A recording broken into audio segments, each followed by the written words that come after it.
Et on parle environnement. 4e édition de la marche verte dénommée 1 heure pour la planète, une mobilisation contre la pollution dont l'eau est sur la terre le temps d'une journée. Les acteurs engagés ont pu collecter un maximum de déchets plastiques à travers la capitale, une matière faisant partie des menaces de l'environnement. On en parle avec Nadège Boukamba, Muriel Bassiyoro et Cédric Tendo.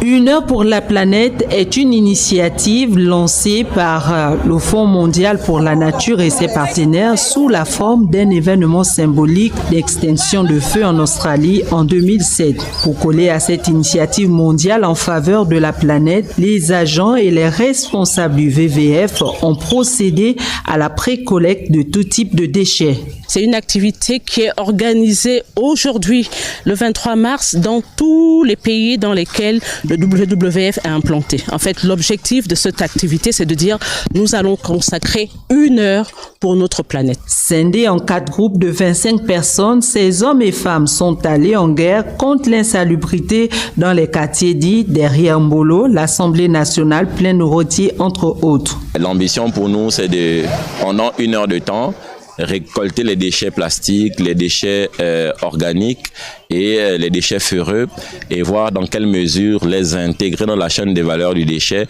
pour créer des projets, des programmes et voir comment soutenir les initiatives des jeunes autour des déchets. Nous mettons justement à la disposition de nos communautés pour rendre notre ville plus salubre et également travailler à s'organiser pour que ces déchets que nous récoltons puissent justement être utilisés à bon escient. Cette initiative vise à éveiller la conscience collective sur les menaces que constituent les déchets plastiques pour la vie sur Terre et dans les eaux d'une part et favorise le changement climatique d'autre part.